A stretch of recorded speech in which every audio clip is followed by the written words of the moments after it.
Olá, seja bem-vindo ao lançamento da série Brasil, A Última Cruzada. Você está prestes a conhecer uma história de sacrifício, virtude e coragem, que por muito tempo nos foi negada. Reunimos mais de 50 especialistas para produzir a maior série já feita sobre a história do Brasil. O que você está prestes a assistir é uma narrativa séria sobre a sua história. A Brasil Paralelo é uma organização 100% privada. Nosso objetivo é reverter as mazelas feitas na nossa cultura nos últimos anos. Não recebemos dinheiro público. A nossa independência é assegurada por milhares de pessoas que, ao travarem contato com o nosso trabalho, decidem se tornar membros e financiar essa transformação cultural. Ao se tornar membro da Brasil Paralelo, você vai ter acesso a uma plataforma com mais de 50 aulas exclusivas com especialistas que vão ampliar a sua visão de mundo. Um grupo fechado, onde vamos nos conhecer e planejar o futuro em conjunto. Você vai poder debater com outros membros sobre cada entrevista, participar de encontros presenciais e ter acesso aos bastidores de produção diariamente. Mas eu diria que o mais importante é que o seu financiamento torna possível que novas produções sejam feitas gratuitamente para que novos brasileiros tenham a chance de despertar as suas consciências. É a chance de fazer algo efetivo pelo nosso país. Durante o lançamento dessa série, você terá acesso ao preço promocional para tornar-se membro. Esse preço é por tempo limitado. Não perca tempo. Junte-se a nós. Fique agora com o primeiro capítulo da série Brasil, A Última Cruzada, e até breve.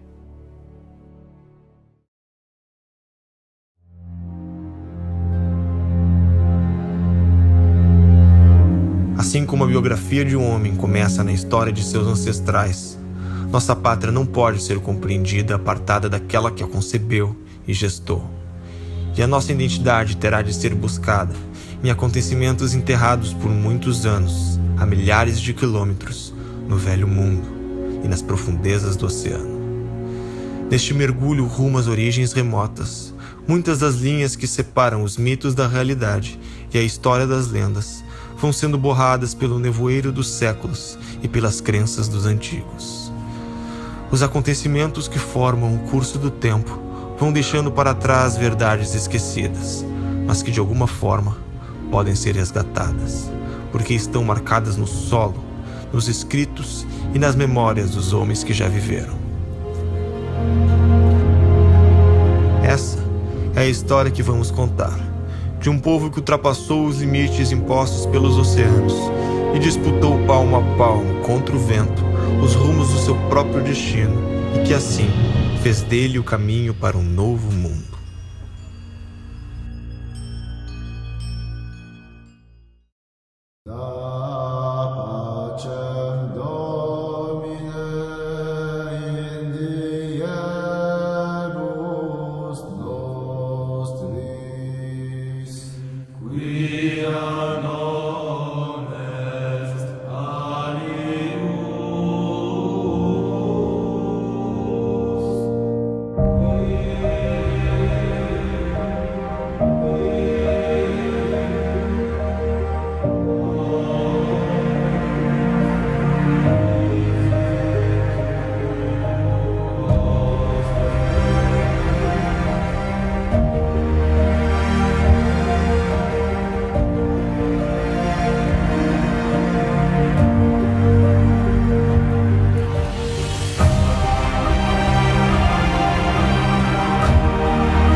De repente é como tudo se passa, como se nós tivéssemos esquecido que somos brasileiros.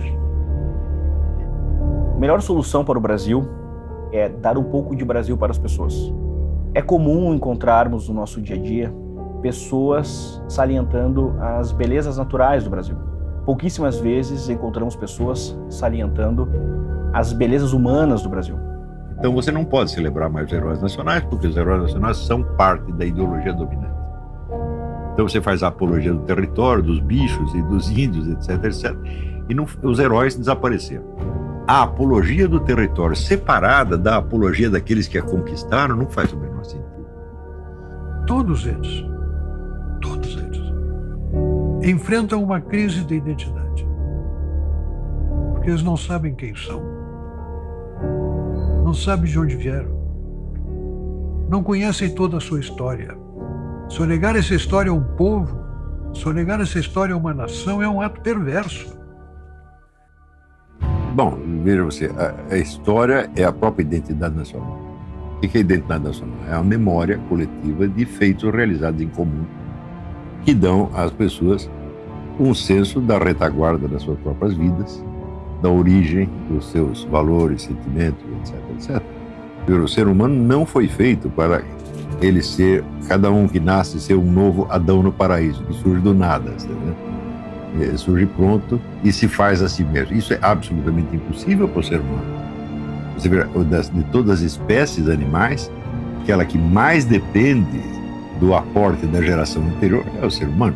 E quando você amplia a memória pela história, você se sente não mais um ser que nasceu, digamos, há 1 década, 2 décadas, 3 décadas atrás. Você se sente um ser ligado à humanidade. Você é um ser humano e você faz parte dessa história inteira. Você não faz só parte da tua história. Todos os instrumentos de que ele vai dispor para lutar pela sua vida, para fazer a sua vida, ele recebe do quê? Um negócio chamado cultura. Então, cultura é o conjunto dos bens intelectuais acumulados. Se isso não é passado para ele, ele não sabe onde está. Ele está perdido no espaço e no tempo. Na medida em que nós vamos aprendendo, ou seja, aprendendo a participar do mundo e herdando esses valores civilizacionais, a história está entre eles, né? Nós vamos desenvolvendo cada vez mais, inclusive, a nossa capacidade de afirmar aquilo que em nós é único.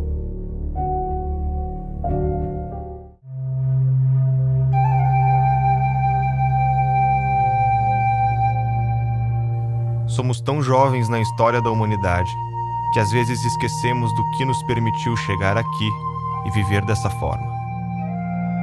Há 30 mil anos, nossos antepassados tentavam dizer alguma coisa quando pintavam nas rochas. São as primeiras mensagens que temos de nossos ancestrais. A vida era difícil e lutávamos muito para sobreviver.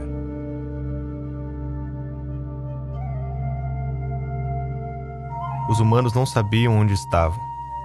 Imprevistos como animais selvagens e o frio faziam parte de um dia a dia incompreendido. O mundo era um lugar aberto e desconhecido, onde nossa chance de sobrevivência parecia baixa. Alguns de nós fizeram o que parecia impossível. Aprenderam a olhar para o futuro quando viam as estrelas, prevendo o clima e a migração dos animais. Graças a essa incrível descoberta, a humanidade teve uma oportunidade única: entender o ambiente à nossa volta. Começamos a plantar, domesticamos animais e estabelecemos um lar. Pela primeira vez na história, os humanos paravam de fugir e de passar fome. Tínhamos mais do que podíamos carregar. A escrita nascia para mudar a nossa história. Decidimos registrar ideias e acontecimentos. Era uma forma de transcender o medo da morte. Enviar ao futuro nossos pensamentos, nossas crenças e nossas experiências passou a ser possível. Foi quando começamos a herdar o conhecimento da humanidade. Isso tudo nos levou de caçadores a filósofos, de fugitivos a arquitetos. Criamos a ética para aperfeiçoar a convivência, as leis e o júri para aperfeiçoar a justiça, e constituir família passou a fazer parte da nossa tradição de levar a humanidade adiante. Quando vivemos o nosso dia a dia, aqui, no século XXI, desfrutamos desse legado. A filosofia grega, o direito romano, a moral judaico-cristã e a experiência acumulada de nossos ancestrais fazem parte de nós. Essa é a herança que chamamos de civilização ocidental. Se hoje os territórios estão divididos em países, com idiomas e regras estabelecidas, nem sempre foi assim. Neste longo caminho, cada povo colocou um pedaço da estrada que hoje trilhamos. A terra que hoje abriga Portugal era considerada o fim do mundo. A fronteira com um oceano desconhecido sempre foi atraída e cobiçada. Diversos povos viveram por lá até ver a ascensão do Império Romano e a entrada das tribos germânicas, dos suevos e visigodos. Os visigodos formaram cidades na Europa Ocidental e durante 3 séculos ocuparam grande parte da Península Ibérica, preservando e absorvendo a cultura de seus antepassados. Como essa cultura veio parar no Brasil? O que as guerras entre diferentes visões de mundo têm a ver com a nossa história? Para enxergar melhor o presente, precisamos voltar um pouco no tempo. No ano de 700, por volta de 700, surge a fé muçulmana. E ela já estava se ampliando em todo o Oriente Médio, norte da África. A fé muçulmana nasce em Meca, na Arábia Saudita, com Maomé, o pregador que afirmava ter recebido a revelação de ser um enviado de Deus. Nessa revelação, a sua missão seria resgatar ensinamentos que foram trazidos por profetas como Moisés, Abraão e Jesus, mas que ao longo do tempo teriam sido distorcidos. Foi juntando adeptos que, após a sua morte, compilaram seus ensinamentos no Alcorão, livro que embasa a fé islâmica e discorda das crenças judaicas e católicas. Também criaram a Jihad, a guerra de manter o islamismo pleno dentro de si e levá-lo ao maior número de pessoas possível.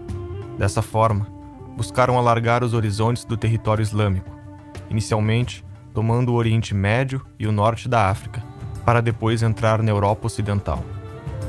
A estratégia foi longa na duração e rápida na conquista. Os muçulmanos precisaram de menos de uma década para dominar a maior parte do território europeu. A invasão começou em 711 e 3 anos depois já habitavam a maior parte da Península Ibérica. O curioso é que essa ocupação foi incentivada pelos mesmos povos que habitavam a região. Os visigodos viviam envolvidos em disputas internas e, por causa dessa rivalidade, uma facção de visigodos pediu ajuda de um líder muçulmano do norte da África, que não só atendeu o pedido, como deu-se conta da riqueza do território e aproveitou para tomá-lo para si. A entrada foi muito rápida, entraram justamente por Gibraltar, conseguiram cruzar ali do Marrocos, chegaram até a Espanha e pouco a pouco foram tomando as vilas, foram tomando as cidades. Aos poucos a península foi sendo conquistada, se expandiu até a Lusitânia, se expandiu até onde hoje é Portugal. As teorias que os historiadores levantam quanto à facilidade da invasão foi porque, em primeiro lugar, o reino visigótico não deixava que as populações de origem romana tivessem acesso a armas ou ao exército. Então nós já vemos aí um processo de desarmamento que facilitou, inclusive, a queda do seu próprio Estado. Os cristãos que escaparam fugiram para o alto das grandes montanhas no norte da Península Ibérica. Lá estabeleceram o chamado Reino das Astúrias e aclamaram Dom Pelágio como seu novo rei. Nessas Astúrias, então, se tornou um foco de resistência cristã. As Astúrias nunca conseguiram ser conquistadas e de lá o Dom Pelágio organizou a resistência ao invasor muçulmano. Os muçulmanos continuaram a conquista para o leste da Europa, até se depararem com um reino franco. Uma tropa de 50.000 soldados mouros cruzou a fronteira para atacá-los. Era a prenúncia do fim do Ocidente. Carlos Martel, comandante do exército franco, sabia ter nas mãos a história de uma civilização para defender, e praticamente nenhum soldado. Convenceu a igreja a financiar o treinamento de cavaleiros, estudou as formações dos antigos gregos para resistir pela disciplina e a aceitação de morrer pela causa. Passou um ano inteiro treinando bárbaros que nunca tinham sido soldados para enfrentar um exército maior e mais poderoso. No dia 10 de outubro de 732, milhares de soldados estavam na linha de frente de uma guerra santa. Foi na Batalha de Poitiers que Carlos Martel fez lembrar os antigos espartanos, na sua resistência e coragem, saindo vitorioso. Para a maior parte dos historiadores, essa era a última chance de resistência do Ocidente.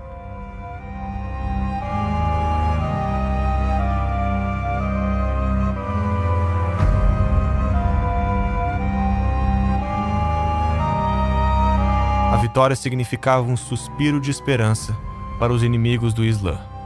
Com isso, as Astúrias começaram o processo de reconquista do território dominado pelos muçulmanos. Até que houve uma grande batalha em 722, a Batalha de Covadonga.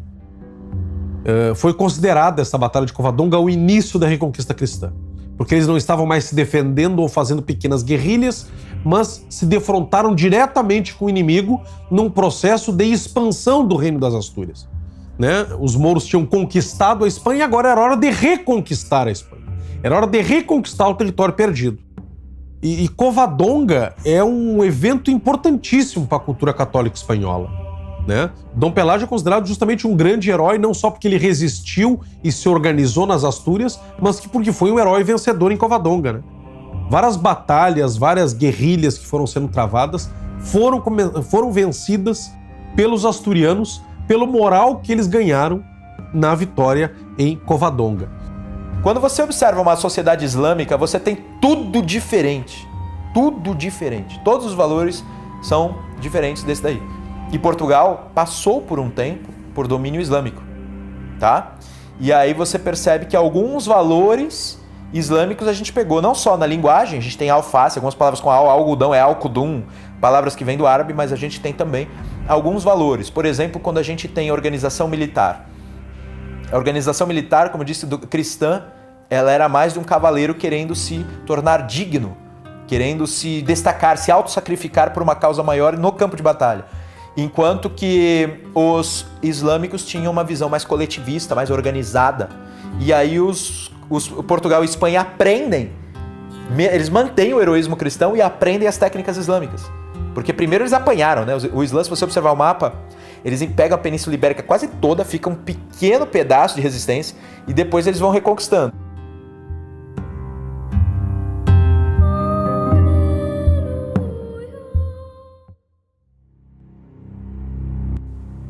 Passavam-se 4 séculos desde que os muçulmanos tinham tomado a cidade de Jerusalém, impedindo a peregrinação cristã de visitar o túmulo de Cristo. A vida ocidental nessa época parecia derrotada e sem esperanças. Em cada volta que dá à terra, a fé deixa de existir. O temor ao Senhor não mais prevalece entre os homens. A justiça desapareceu do mundo e a violência toma conta das nações. A mentira, a traição e a perfídia pairam sobre nós. A virtude não existe mais e hoje é algo sem valor. O mal reina em seu lugar. Se voltássemos no tempo, até o século XI, seria difícil acreditar em nossos olhos. A Europa parecia uma região amaldiçoada. Os governos centrais não eram organizados e as monarquias ainda engatinhavam repletas de grandes castelos que roubavam e guerreavam entre si. Uma terra devastada e sem leis. Em uma decisão sem precedentes, o Papa promete um lugar no céu para as almas daqueles que aceitarem marcharem até Jerusalém e retomar a Terra Santa. Para o Papa, era a oportunidade perfeita de unificar os cristãos ocidentais e orientais e colocar a Igreja novamente no centro do cenário político mundial. Se não era possível viver em paz na Europa, seu povo decidiu buscar uma vida melhor, neste mundo ou no próximo. Estava inaugurada a Era das Cruzadas. Agora milhares de cristãos vindos de toda parte da Europa marchavam para retomar Jerusalém das mãos dos seguidores de Maomé.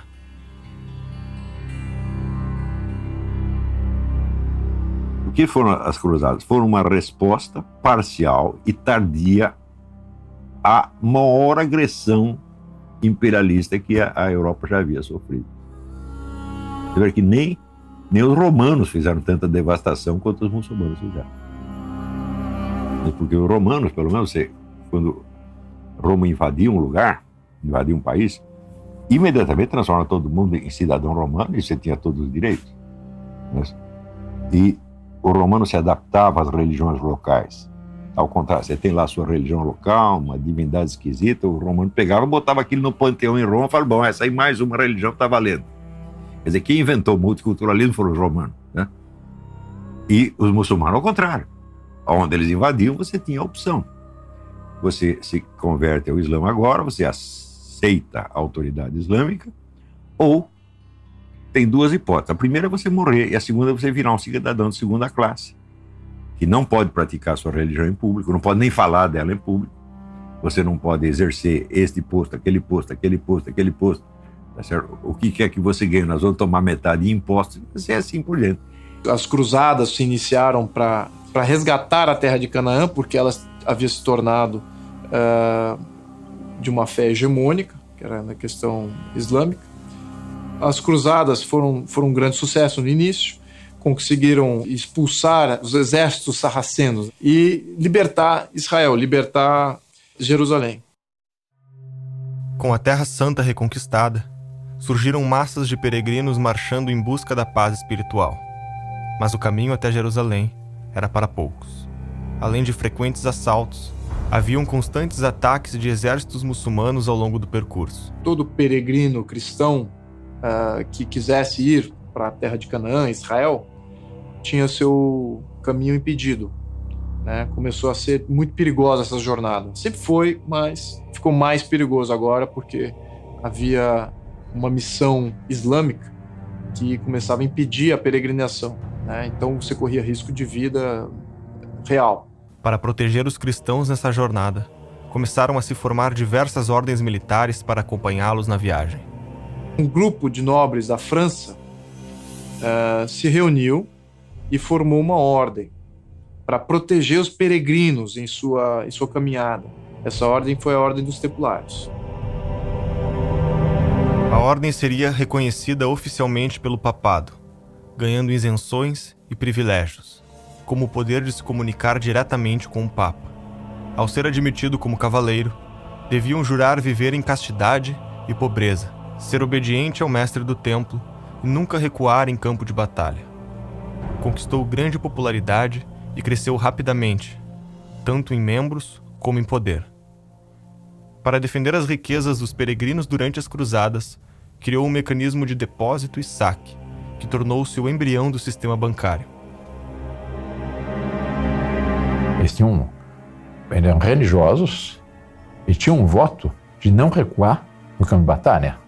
Porque eles eram um terror dos mouros.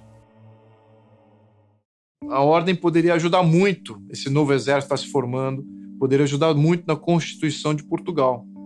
Então os templários, já no início do movimento templário, eles ajudaram em 2 pontos. Ajudaram a Portugal a expulsar os mouros e também a começar a defender as cruzadas. Em uma das incursões que os cristãos faziam nas terras tomadas por mouros, um pequeno exército comandado por Afonso Henriques foi surpreendido e encurralado pelos muçulmanos. O conflito era inevitável e a chance de sobrevivência quase inexistente. Segundo historiadores, 10 vezes superiores aos portugueses. Segundo os documentos da época, foi neste momento que o comandante Afonso Henriques jura ter tido uma visão onde Cristo aparece e profetiza sua vitória, entregando a missão de espalhar a fé pelos 4 cantos do mundo. Afonso Henriques venceu a batalha e foi aclamado o primeiro rei de Portugal. Fato ou lenda, o milagre de Ourique marcou de tal forma o imaginário português que se tornou presente na bandeira de Portugal e no espírito aventureiro dos próximos séculos. Os portugueses consideram esse documento como sendo a certidão de batismo de Portugal. Aí nasceu Portugal. São as fronteiras mais antigas da Europa hoje em dia.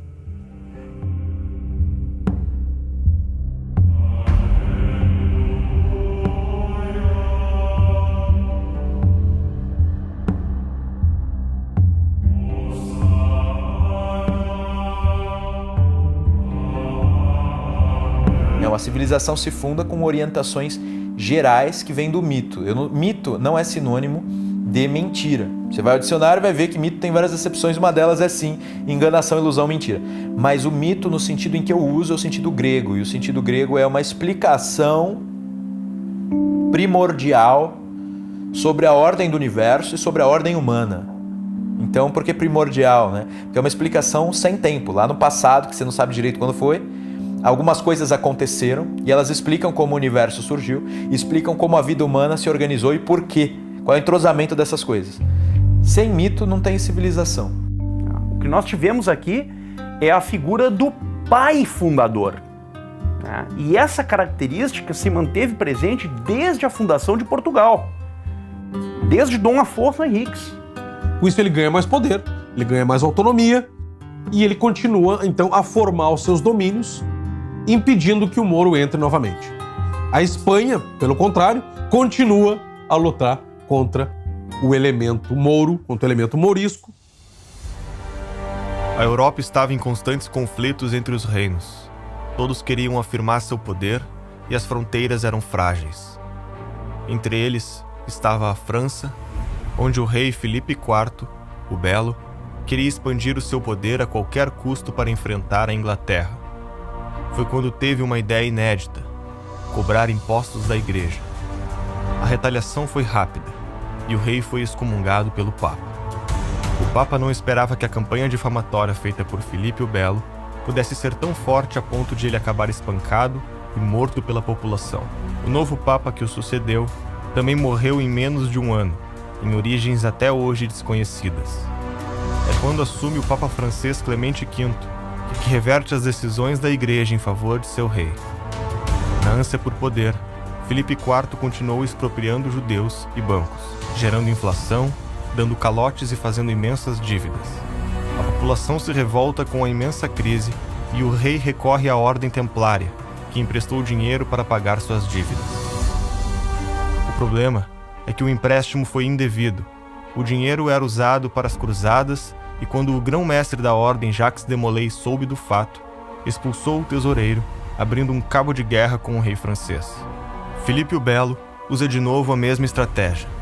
Começa a campanha difamatória contra os templários e usa o Papa que está sob seu domínio para proibir a ordem e confiscar seus bens. Na noite de sexta-feira de 13 de outubro de 1307, centenas de cavaleiros templários por toda a França foram capturados pelos soldados do rei e, segundo alguns historiadores, sujeitos a torturas para confessarem seus crimes.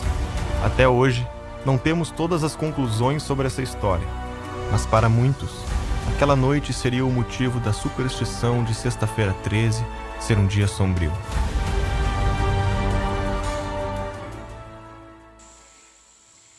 Então, esse é um problema muito ambíguo, porque os templários que inventaram, por exemplo, a letra de câmbio, né? O pessoal depositava dinheiro na Europa e retirava dinheiro quando chegava em Jerusalém, né? E eles roubaram um monte de dinheiro. Esta é que é a verdade. Mas, ao mesmo tempo, existe todo um legado heróico e místico dos templários. Foi um processo muito sangrento. Foi decretado todos os templários como os hereges e houve aí um grande derramamento de sangue, várias armadilhas armadas contra os templários. E então, enfim, foi uma ordem aí que poderia ter trazido grandes avanços para a Europa, mas estava ali sendo sufocada pela ganância e tirania de um dos seus soberanos que se sentia ameaçado. Após a prisão dos templários na França, o Papa Clemente V solicitou a Dom Dinis que fizesse o mesmo com os templários portugueses. O rei não atendeu o pedido do Papa. Um único país não atendeu essa bula de uma maneira contundente. Esse país foi Portugal. Portugal reconhece o valor da ordem e dá salvo-conduto e abrigo a essa ordem. Do legado de Dom Dinis, fundador da Universidade de Coimbra, talvez nenhum ato tenha sido mais impactante do que a hábil manobra política que entraria para a história. Quando foi extinta a Ordem dos Templários, infelizmente, o rei de Portugal pediu que, em Portugal, a ordem continuasse. Porque a ordem, os cavaleiros da Ordem Templária, que eram os grandes defensores da fé e das cruzadas, da Terra Santa, etc. O rei de Portugal, Dom Dinis, ele se apressa em criar novas ordens e pedir ao Papa que transfira os bens dos templários para o seu governo, para, digamos assim, o governo destas ordens. E então o rei Dom Dinis cria a Ordem de Cristo. Então ela vai continuar em Portugal, mas com o nome Ordem de Cristo. A firme postura do rei de Portugal levou o Papa a incluir uma cláusula em sua bula, abrindo exceção para Portugal e seus aliados sob a transferência dos bens da ordem. E aí é que se explica um monte de coisas, né, da nossa história. Como que um país tão pequeno que era Portugal, como que esse país, de repente, avançou e se tornou um grande conquistador dos mares. Como que esse país, de repente, era o país do qual saía todos os maiores navegadores durante um bom período. Este corpo de elite resolveu uma necessidade vital para a consolidação e o fortalecimento do Estado português. Entrosada com a esfera política da coroa, alargaria os horizontes do reino, conduzindo à expansão de Portugal pelos mares.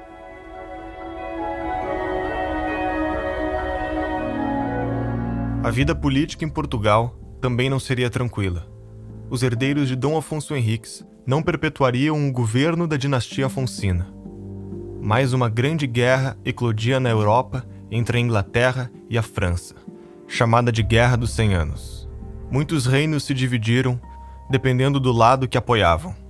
Em 1383, o último rei da dinastia Afonsina, Dom Fernando I, morreu sem deixar herdeiros.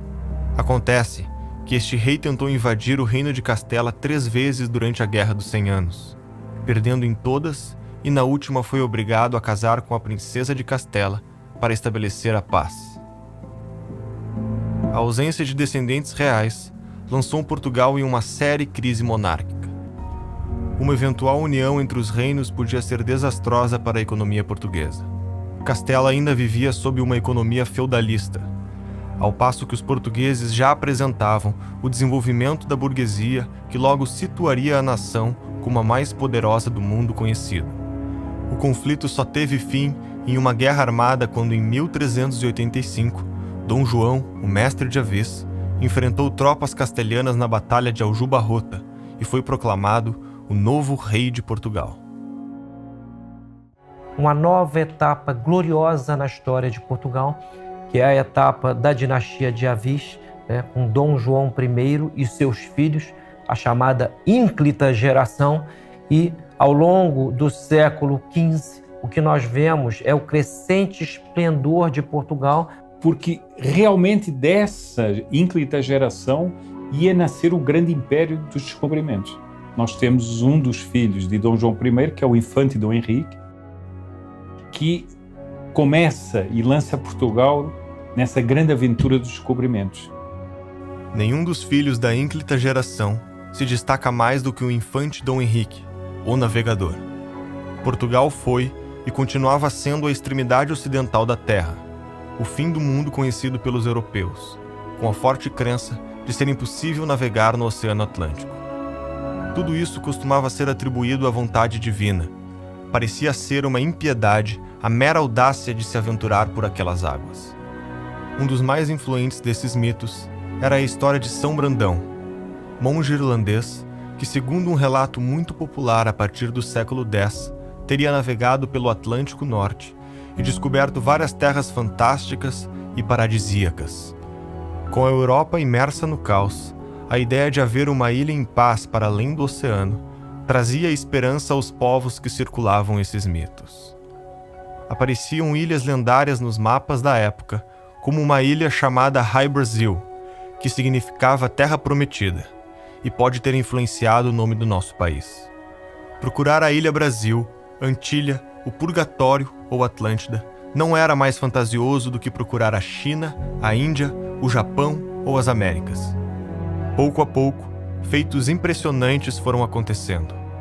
Primeiro ultrapassando lugares nunca antes visitados, depois descobrindo pequenas ilhas. No ano de 1485, o infante Dom Henrique é nomeado grão-mestre da Ordem de Cristo, cujos amplos recursos e os imensos privilégios acumulados seriam bem aproveitados nas navegações. Transformou muito de seus cavaleiros em navegadores e muitos de seus navegadores em cavaleiros. Nem tudo estava tranquilo na Europa enquanto as navegações progrediam. A guerra de séculos pelo território ainda apresentava riscos e, antes de conquistar os mares, haveria um último desafio na Europa Ocidental. Já passavam 6 séculos desde que os cristãos começaram o processo de reconquistar o território europeu. Os muçulmanos foram recuando até se concentrarem no sul da Europa, na região de Granada. O Emirado de Granada se torna o último bastião muçulmano na Península Ibérica, e ele cai sob Isabel a Católica. Ela era uma mulher de formação intelectual muito grande e pensa que a sua missão reconquistar de vez a Espanha, terminar o que os seus antepassados fizeram. Os muçulmanos estavam em Granada, eventualmente guerreavam contra os cristãos e tinham planos de reconquistar toda a província. Eles estavam em contato com os turcos e com os marroquinos para haver uma grande invasão na Espanha para recomeçar a conquista. Isabel conhecia toda a história da Reconquista. Ela era muito culta, né? Nós já tínhamos falado sobre isso. Ela era muito culta. Então ela conhecia isso e ela tinha uma noção de estratégia. Ela sabia que se ela não tomasse o Emirado de Granada rapidamente, toda essa história de mais de 700 anos poderia ser colocada na lata do lixo. O que Isabel e Fernando entendem? Nós não podemos atacar sozinhos. E eles se lembram que nas cruzadas, que acabaram há pouco tempo, o Papa deu indulgências para os cristãos de outros países que entrassem nas cruzadas. Então eles conseguiram que o Papa Inocêncio VII promulgasse uma bula convocando todos os cristãos de outros países a se juntar na Reconquista e ganhariam indulgências da mesma forma que ganharam nas cruzadas. Com isso, nós vemos um acúmulo de tropas estrangeiras chegando na Espanha para ajudar os cristãos espanhóis. Ingleses, irlandeses, franceses e alemães se integram ao exército castelhano. Mais de 50 mil homens vindo de fora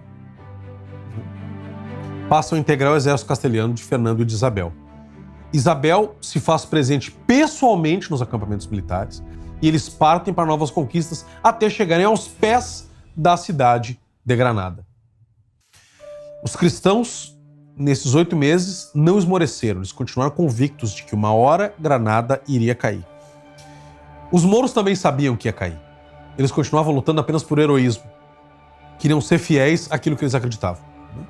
Mas finalmente Granada se rendeu, os reis católicos, os príncipes, nobres, sacerdotes, os grandes capitães cristãos vestem-se de galas, se posicionam às portas da cidade, os tambores rufam, bombardeios de honra são feitos, a cruz é alçada na torre mais alta, junto com as bandeiras de Castela, e com isso acaba a Reconquista. Os chefes mouros, eles tentam inclusive beijar a mão de Fernando e de Isabel, reconhecendo a soberania deles. E Fernando não deixa. Eu sou um rei, você é um rei também. Ainda que inimigo, eu não quero a sua humilhação. Isso foi no dia 2 de janeiro de 1492, às 15 horas. Desde então, os sinos das igrejas de Granada fazem soar 3 toques exatamente às 15 horas até hoje, em honra desse acontecimento. Vejam qual é a data novamente, 2 de janeiro de 1492. 1492 foi o ano em que Cristóvão Colombo empreende a sua navegação para a descoberta da América. Foi justamente no acampamento de Santa Fé que Colombo estava e viu a queda de Granada. Colombo estava lá, que ele tenta convencer Isabel a patrocinar a navegação. Por que influencia as navegações? O que as grandes navegações de Portugal e Espanha têm a ver com a Reconquista? Temos que ver que nós estamos falando de um processo de mais de 700 anos de luta por posse de território. Lá da distante Astúrias, os cristãos foram crescendo, foram baixando e foram se expandindo até conquistar todo o seu território. Então eles foram formados geração em geração na conquista de território e desbravamento do território. Até que não tem mais território a conquistar. Só lhes resta o mar.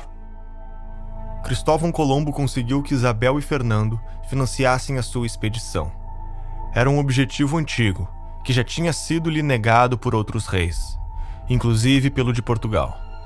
Em 1492, Colombo descobria o que chamou de Índias Ocidentais, que eram as ilhas da América Central. Essa descoberta tornava necessário dividir as zonas de influência entre espanhóis e portugueses nas navegações. Para isso, assinaram o Tratado de Tordesilhas, onde fora da Europa, os portugueses ficavam com um território a leste de um meridiano, enquanto os espanhóis ficavam com um território a oeste. Até então, só uma pequena parte da área dividida pelo tratado havia sido vista pelos europeus, sendo dividida apenas no papel. Imediatamente após a primeira viagem de Colombo, vários exploradores navegaram na mesma direção. Mas eles já tinham noção de que havia algo do outro lado do Atlântico, a tal ponto que quando houve os tratados entre a Espanha e Portugal, eles insistiram que a linha demarcatória fosse 70 milhas mais ao oeste, de onde veio o Tratado de Tordesilhas. Mas eu não aceito, não concordo que se despreze o imenso valor que este país tem por ter nascido do esforço político e técnico de um povo, de um pequeno território, que foi a primeira nação organizada da Europa, localizado num canto da Península Ibérica, e que numa determinada época de sua trajetória dividiu o mundo em duas partes. Uma era dela e outra era da Espanha. Tinha poder, tinha cacife político para isso. E conseguiu isso através do empenho do seu povo. Povos que nunca antes tinham se visto estavam prestes a se encontrar. No ano de 1497, Portugal envia Vasco da Gama para encontrar uma rota até as Índias, contornando pela primeira vez a África. 3 meses após partir, a frota que comandava já estava navegando em águas até então desconhecidas para os europeus. Em Moçambique, tiveram que se passar por islâmicos e quase tiveram seus navios roubados, até que finalmente, 10 meses depois, a frota alcançou o destino indiano e estabeleceu a Rota do Cabo, deixando o caminho aberto para a Índia. Na hora de regressar, navegaram contra o vento, e trechos da viagem que duraram apenas 23 dias, agora demoravam 132.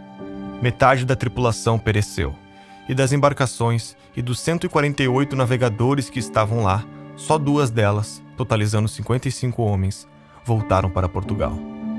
Vasco da Gama chegou 1 mês depois de seus companheiros, tendo que sepultar o seu irmão mais velho no caminho. No seu regresso, foi recompensado como o homem que finalizou um plano que levou 80 anos para ser cumprido. Recebeu o título de Almirante-Mor dos Mares da Índia, e em 1499 espalhou-se a notícia de que os portugueses tinham chegado às verdadeiras Índias. A viagem era a mais longa até então realizada, superior a uma volta completa ao mundo pela linha do Equador, e seria eternizada na epopeia Os Lusíadas, escrita por Luís Vaz de Camões. Um feito inacreditável, que seria superado logo no ano seguinte. As grandes navegações, eu comparo as grandes navegações com a NASA, as viagens espaciais, o Cabo Canaveral, nos Estados Unidos do século XX.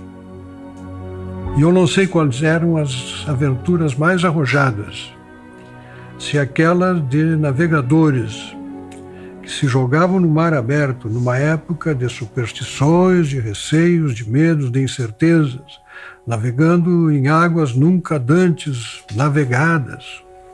Essa saída desses homens, essa expansão marítima, ela tinha a característica, que é a característica fundamental, de heroísmo, empreendimento humano. Homens ficaram pelos caminhos, ao longo de toda a tradição marítima. Portugal teve o privilégio de ter nos mares o seu maior cemitério. Por isso é que o Fernando Pessoa tem uns versos em que ele diz: ó mar salgado, quanto do teu sal são lágrimas de Portugal. E depois, no final desses versos, ele diz: valeu a pena? Tudo vale a pena quando a alma não é pequena. Uma segunda grande armada portuguesa foi enviada para a Índia, desta vez com 13 navios, cerca de 1.500 homens e guiada por Pedro Álvares Cabral. Cabral era grão-mestre da Ordem de Cristo e um nobre de relacionamento fiel à coroa, descrito como culto, prudente e tolerante com os inimigos. No dia anterior da partida, a tripulação recebeu uma despedida pública que incluiu uma missa e comemorações com a presença do rei, da corte e de uma enorme multidão. Sua frota afastou-se bastante da costa africana, até desembarcar no que chamaram de Porto Seguro, no que achou tratar-se de uma ilha, que deu o nome de Vera Cruz. Cabral, tendo percebido que a nova terra estava a leste da linha de Tordesilhas, logo enviou um emissário a Portugal com a importante notícia. Alguns historiadores defendem que os portugueses já sabiam da existência da América do Sul. Por isso, o desvio da rota de Cabral e a insistência do rei Dom João II em mover para o oeste a linha de Tordesilhas. Outros defendem que o objetivo deste empreendimento era estabelecer relações comerciais na Índia e que o desvio se dava por necessidades de navegação, fazendo da descoberta algo acidental. Mas na lógica portuguesa, isso a gente vai encontrar já na Carta de Pero Vaz de Caminha, não existe casualidade quando você acredita na providência. Então é um debate menor no sentido português de seu tempo, porque um português fiel à tradição católica, ele não está se preocupando se ele chegou sem querer ou por querer. Ele acredita que está ali por um motivo e esse motivo é missionário. E esses elementos nós já encontramos na certidão de batismo, como muitas vezes é colocada assim, a Carta de Pero Vaz de Caminha. Como é que vocês acham que, de repente, um povo que na Idade Média lutou por 8 séculos contra o inimigo islâmico vai do nada se transformar num mercador? Só quero realizar comércio. Não faz o menor sentido. Essa história, assim como ela é contada, de que o português sai só para encontrar especiarias e para ter um melhor acesso a rotas comerciais, isso não se justifica de modo algum. É um desconhecimento completo de que era Portugal, né? De o que era o mundo medieval. O mundo medieval é um mundo de grandes guerreiros. Você não se lança num pequeno barco através de um oceano que você não conhece para encontrar um pau-brasa vermelhinho. Não é isso. É para encontrar a terra prometida. É para encontrar a terra abençoada. Isso é um fator motivador dos grandes descobrimentos, até mesmo hoje do espaço. Eu estou indo para o espaço para descobrir que em tal lua de tal isso aqui vai ter um ferrozinho. Você está indo para o espaço para descobrir vida. Vida além da sua vida própria. É isso que motiva. Não é coisas pequenas assim. Então, entender isso, entender bota um monte de molecada num barco e lança eles. Pra quê?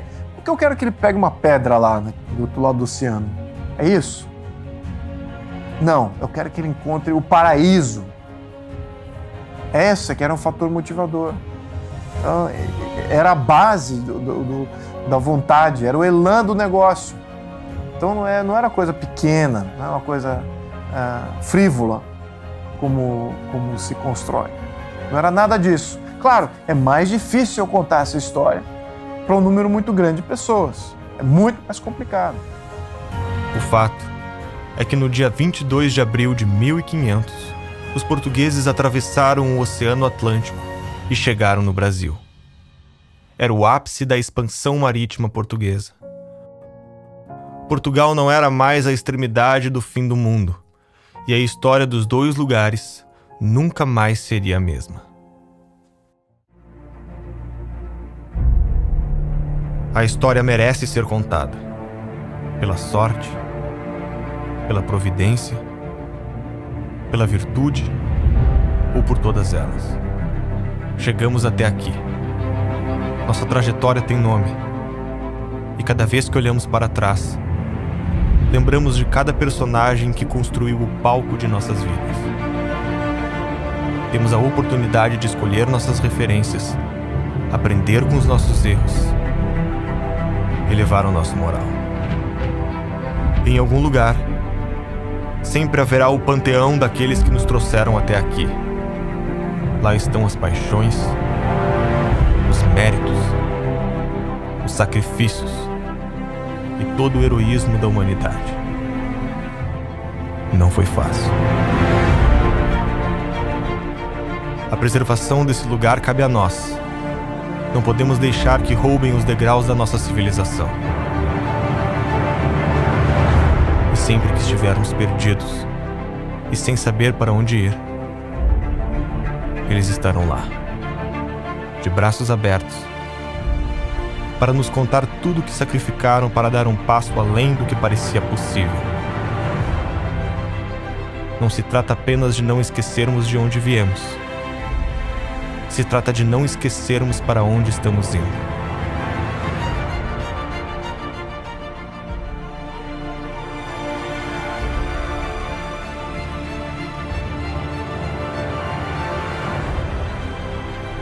Nos momentos mais difíceis,